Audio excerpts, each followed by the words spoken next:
ଲୋକମାନେ ମଳ ବାବୁଙ୍କୁ ଭାରି ତାତ୍ସଲ୍ୟ କରି କୁହନ୍ତି, ଛୁଆଟାକୁ ଯଦି ଆଜ ଆକଟ ନ କରିବୁ ନା ଭବିଷ୍ୟତରେ କେଡ଼େ ବଡ଼ ଭୁଲ କରି ବସିବ। ଭୁଲ କ'ଣ ଯେ? କଥା ହେଉଛି କି ପୁଅ ତାଙ୍କର ପାଦରେ ଘୁଙ୍ଗୁର, ଆଖିରେ କଜଳ ନାହିଁ, ନାଚେ। ସବୁ ସେଇ ମହାପ୍ରଭୁଙ୍କ ପାଇଁ, ଯାହାଙ୍କୁ ସେ ନିଜର ପ୍ରାଣ ପୁରୁଷ ଭାବେ ମାନି ନେଇଛି। ଅନ୍ତର ଆତ୍ମା ଭିତରେ ଜାଗାଟିଏ ଦେଇଛି, ତାଙ୍କ ପ୍ରତି ଭଲ ପାଇବା ଅଜାଡ଼ି ଦେଇଛି। ଏ କଥା କେହି ବି ବୁଝିପାରନ୍ତିନି। ସମସ୍ତଙ୍କୁ ଲାଗେ ଏସବୁ ଲୋକ ଦେଖାଣିଆ। କିନ୍ତୁ କଥାଟା ଯେତେବେଳେ ପୁଅ କାନରେ ପଡ଼େ ତାକୁ କିଛି ଫରକ ପଡ଼େନି, କାହିଁକିନା ସିଏ ଜାଣିଛି ମହାପ୍ରଭୁଙ୍କ ପ୍ରତି ତାର ଭାବ କେତେ, ଆଉ ଠାକୁର ତାକୁ କେତେ ଭଲ ପାଆନ୍ତି। ଆଉ ଗୋଟେ କଥା ହେଉଛି, କେହି କେବେ କଳାର ଅଧିକାର ହୋଇପାରେନି ଯେ ପର୍ଯ୍ୟନ୍ତ ନିଜେ ଚେଷ୍ଟା ନ କରିଛି, ନିଜର ଆତ୍ମବିଶ୍ୱାସ ନ ରହିଛି, ଆଉ ଠାକୁରଙ୍କ କରୁଣା ନ ହୋଇଛି। ତା ପାଇଁ ଅଗାଧ ପରିଶ୍ରମ କରିବାକୁ ପଡ଼େ। ବାପା ଯେତେବେଳେ ପୁଅକୁ ପଚାରନ୍ତି, ପୁଅ କେବଳ ଏତକ କହେ, ବାପା କଳା ଟିକେ ଶିଖିଛି, ଆଜି ଯଦି ମୁଁ ନାଚୁଥାଏ ମୋ କାଳିଆ ପାଇଁ, ଆଉ ମୋର ବିଶ୍ୱାସ ମୋ ନାଚତକ ସବୁ ମୋ କାଳିଆ ଦେଖୁଛି। ଲୋକମାନଙ୍କଠୁ ମୋର କ'ଣ ଯାଏ, ଯିଏ ତାଳି ମାରୁ କି ଗାଳି ଦଉ, ସେଥିରେ ମୋର କିଛି ବି ଫରକ ପଡ଼େନି। ଦେଖିବ ବାପା, ମୋ କଳା ଠାକୁର ମୋ ପାଇଁ ନିଶ୍ଚୟ ଆସିବେ। ବାପା ଯେତେବେଳେ ଏତକ ଶୁଣନ୍ତି, ସେ ବି ଟିକେ ସାହସ ଦିଅନ୍ତି, ହଉରେ ଦୁନିଆ ଯାହା କହୁ ପଛେ ତୁ ମୋରି ପୁଅ, ମୋ କାଳିଆ ସାଆନ୍ତଙ୍କ ପାଇଁ ନାଚୁଛୁ, ମୋ ସଂସ୍କୃତିକୁ ବଞ୍ଚେଇଛୁ, ଆଗକୁ ଚାଲ, ତୋ ପଛରେ ମୁଁ ଅଛି। ଯେତେବେଳେ ବାପା ମା ସାହସ ଦିଅନ୍ତି, ପୁଅର ସାହସ 2 ଗୁଣ ବଢ଼ିଯାଏ। ବାବା କିନ୍ତୁ ଜାଣି ସାରିଥିଲେ କି ଦୁନିଆ ଆଧୁନିକତାର ସ୍ୱାଦ ଚାଖି ସାରିଛି, ଆଉ ଲୋକମାନେ ବି ଆପଣେଇ ନେଇଛନ୍ତି ଆଧୁନିକତାର ନାଚ ଗୀତକୁ, ଭଜନ ଜଣାଣ ଆଉ ଓଡ଼ିଶୀ ନୃତ୍ୟକୁ। ବୋଧହୁଏ ଲୋକପ୍ରିୟତା କମି ସାରିଛି, କିନ୍ତୁ ତା ପାଇଁ ଯେ ତାଙ୍କ ପୁଅ ଚେଷ୍ଟା କରୁଛି ଅଗାଧ, ରାତିଦିନ ପରିଶ୍ରମ କରୁଛି, ସେ କଥା କେବଳ ବାପା ଜାଣନ୍ତି।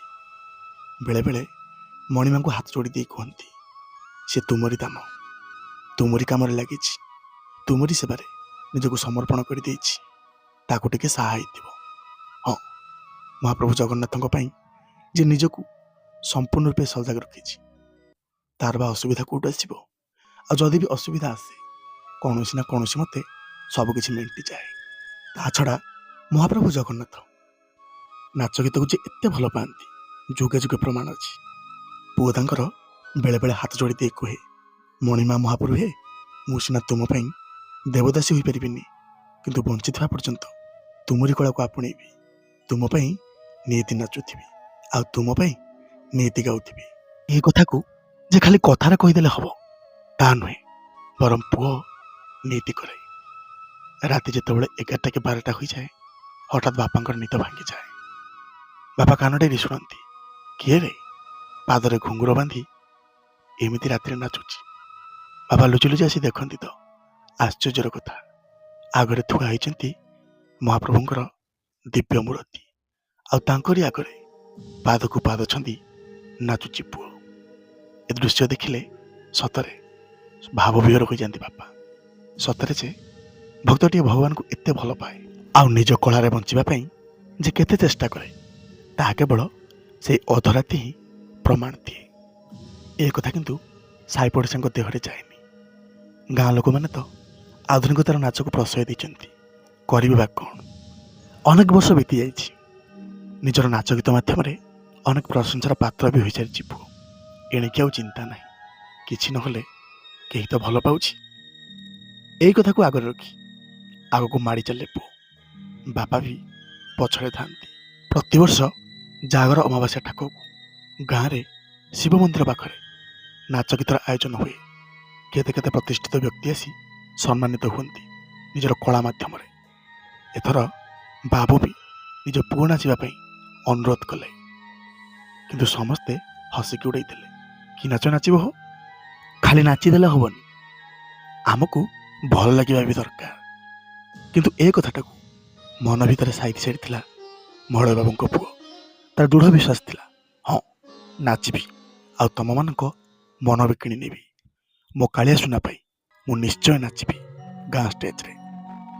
ଏଣିକି ଗାଁରେ ଆୟୋଜନ ହେଲା ନାଚ ଗୀତର, ଆଉ ସମସ୍ତଙ୍କର ଆଖି ଥାଏ ବାବୁଙ୍କ ପୁଅ ଉପରେ। ଯେମିତି କୁହନ୍ତିନି ଗାଁ କନ୍ୟା ସିଙ୍ଗାଣି ନାକି, ଯେତେ ଭଲ କାମ କଲେ ବି ଗାଁରେ ଆଦର ମିଳେନି।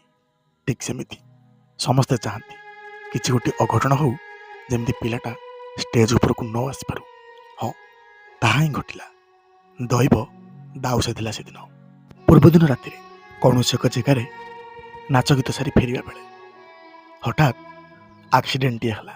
ଆଉ ଯାହାଫଳରେ କି ପାଦରେ ଏତେ ଜୋର ଜଖମ ଲାଗିଲା ଯେ ଚାଲିବା ଅବସ୍ଥାରେ ନଥାଏ ପୁଅ। ସାଙ୍ଗମାନେ ଘରେ ଆଣି ଛାଡ଼ିଦେଲେ। ବାପା ଏଥର ବଡ଼ ଚିନ୍ତାରେ, କେମିତି ଗୋଡ଼ ଭଲ ହେବ ଆଉ ପୁଅ ତାଙ୍କର ନାଚିବ। ଆଖିରେ ଲୁହ ଝରି ପଡ଼ୁଥାଏ। ଶାନ୍ତେ, ଏସବୁ କ'ଣ ହେଇଗଲା? କେତେ ଲୋକଙ୍କୁ ଆଶା ଦେଇଛି, କେତେ ଅନୁରୋଧ କରି ପୁଅ ଟିକେ ନାଚିବ ବୋଲି ଗାଁ ଲୋକଙ୍କୁ କହିଥିଲି। ସେମାନେ ହସନ୍ତି ତା ଉପରେ। ଏପଟେ ଏମିତି ଏକ ଅଘଟଣ ଘଟିଛି, ଆହୁରି ହସିବେ। ମୁଣ୍ଡ ଟେକି ବାଟ ଚାଲିପାରିବେନି। ତାଶ୍ଚଲ୍ୟ କରି କହିବେ, ଜମା ବି ଭଲ ଲାଗିବନି। ବାପା ଯେତେବେଳେ ଏତକ କୁହନ୍ତି, ପୁଅର ଆଖିରୁ ଲୁହ ଝରିଯାଏ।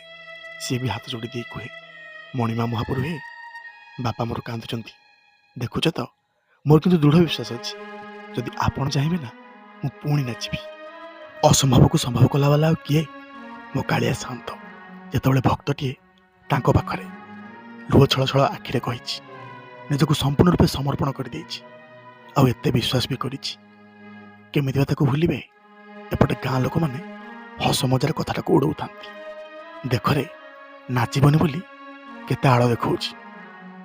ଯାହା ହଉ, ବାପାଙ୍କର ଇଜ୍ଜତର କଥା ଆଉ ମଣିମାଙ୍କ ସମ୍ମାନର କଥା। ଆରି ଭିତରେ କୋଉଠି ନା କୋଉଠି ଟିକେ ଅଣ୍ଟା ଭିଡ଼ି ଥାଏ ପୁଅ। ଯଦି ମଣିମା ମହାପ୍ରଭୁ ଟିକେ ମୋତେ ସାହା ହୁଅନ୍ତେ, ନାଚିକି ଦେଖାଇ ଦିଅନ୍ତି ଯେ ମୁଁ ମୋ ମହାପ୍ରଭୁଙ୍କ ପାଇଁ କ'ଣ କରିପାରେ। ଯାହା ବି ହଉ, ଗାଁରେ ଆୟୋଜନ ହୋଇଥାଏ। ମନ ଦୁଃଖରେ ବାବା ବି ଯୋଗ ଦେଇଥାନ୍ତି। ଜଣକ ପରେ ଜଣେ କଳାକାର ଆସିଲେ। ସମସ୍ତେ ସମ୍ମାନିତ ହେଲେ ନିଜର କଳା ଦ୍ୱାରା। ଲୋକମାନେ ବି ତାଳି ମାରୁଥାନ୍ତି। ଆରି ଭିତରେ ବାପା ଆଉ ସମ୍ଭାଳି ପାରିଲେ ନିଜକୁ। ଭୋ ଭୋଇ କାନ୍ଦିବାକୁ ଲାଗିଲେ। ଜାଣିଛ ଠାକୁରେ, କେତେ ଇଚ୍ଛା ଥିଲା ଯେଉଁ ଜାଗାରେ ସେମାନେ ନାଚୁଛନ୍ତି, ଆଜି ମୋ ପୁଅ ସେଠି ନାଚିଥାନ୍ତା, ମୁଁ ଟିକେ ଦେଖିଥାନ୍ତି, ସିଏ ବି ସମ୍ମାନିତ ହୋଇଥାନ୍ତା, ଭାରି ଭଲ ଲାଗିଥାନ୍ତା। ଏସବୁ କ'ଣ ହେଇଗଲା? ହେଲେ ଏଇ ସମୟ ଭିତରେ ବଡ଼ ଆଶ୍ଚର୍ଯ୍ୟ ହୋଇଗଲେ ବାପା। ଆରେ ଏ କ'ଣ? ଏ ତ ମୋରି ପୁଅ। ହଁ, ତାଙ୍କ ପୁଅ ନାଚୁଥିଲା। ପାଦରେ ଘୁଙ୍ଗୁର, ଆଖିରେ କଜଳ ନାହିଁ। ସତରେ ସେ ଠାଣି ନୁହଁ ତ, ତ୍ରିଭଙ୍ଗୀ ଠାଣି। ମହାପ୍ରଭୁଙ୍କ ବେଶରେ ନାଚୁଥାଏ। ଆଉ ନାଚରେ ଏତେ ମଜି ଯାଇଥିଲା ଯେ ଯିଏ ବି ଦେଖିବ ଯେମିତି ଲାଗିବ ସ୍ୱର୍ଗରୁ କେହି ଜଣେ ଦେବତା ନୃତ୍ୟ କରୁଛି। ସେଦିନ ନିଜ ନାଚ ମାଧ୍ୟମରେ ସମସ୍ତଙ୍କ ମନ କିଣି ନେଲା। ଆଉ ସମସ୍ତେ କିନ୍ତୁ ଆଶ୍ଚର୍ଯ୍ୟ ହେଲେ, ଆରେ କାଲି ରାତିରେ ଯାହାର ପାଦରେ ଏତେ ଜଖମ ଲାଗିଥିଲା, ଯିଏକି ଚାଲିବା ପରିସ୍ଥିତିରେ ନଥିଲା, ସେ ଆଜି ନାଚୁଛି କେମିତି? ସମସ୍ତଙ୍କ ଆଗରେ ହାତ ଯୋଡ଼ି ସମ୍ମାନିତ ହେଲା। ଆଉ ସମସ୍ତଙ୍କ ମୁଣ୍ଡ ମଧ୍ୟ ଲାଜରେ ତଳକୁ ନଇଁଗଲା।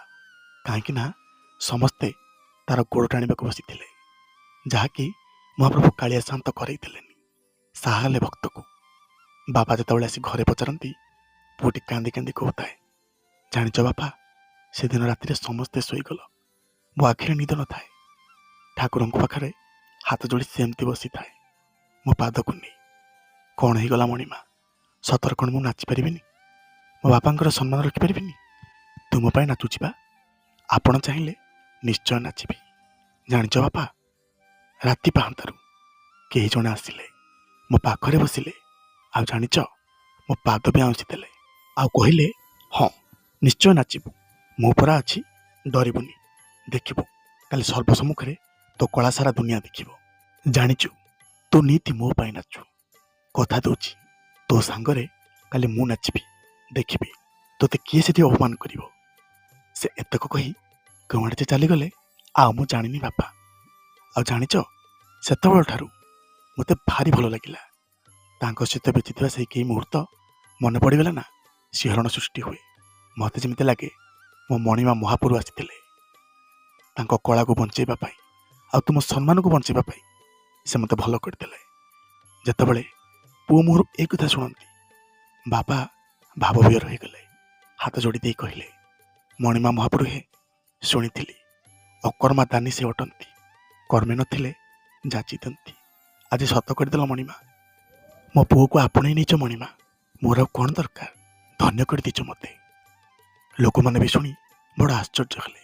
ସତରେ ଯାହାର ପାଦରେ ଏତେ ଜଖମ ଲାଗିଥିଲା ସେ ପୁଣି ନାଚିଲା ବା କେମିତି?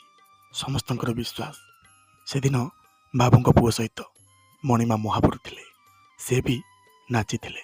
ସତରେ ନିଜ ଭକ୍ତକୁ କେତେ ଭଲ ପାଆନ୍ତି, ଯାହାଙ୍କ ଅସୁବିଧା ପାଇଁ ଶ୍ରୀମନ୍ଦିର ଛାଡ଼ି ଭକ୍ତ ପାଖକୁ ଆସିଲେ, ଆଉ ତା ସହିତ ନାଚିକି ଦୁନିଆକୁ ପ୍ରମାଣ କରିଦେଲେ ଭକ୍ତକୁ କେତେ ଭଲ ପାଆନ୍ତି, ଆଉ ଭକ୍ତକୁ କେମିତି ସାହା ହୁଅନ୍ତି।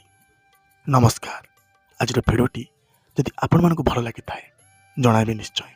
କଥା ଛଳରେ ଯଦି ସାମାନ୍ୟ ତ୍ରୁଟି ଥାଏ କ୍ଷମା କରିବାକୁ ଅନୁରୋଧ। ମହାପ୍ରଭୁଙ୍କ କୃପାରୁ ସମସ୍ତେ ଭଲରେ ଥାନ୍ତୁ, ସମସ୍ତେ ଖୁସିରେ ଥାନ୍ତୁ। ଜୟ ଶ୍ରୀ ଜଗନ୍ନାଥ।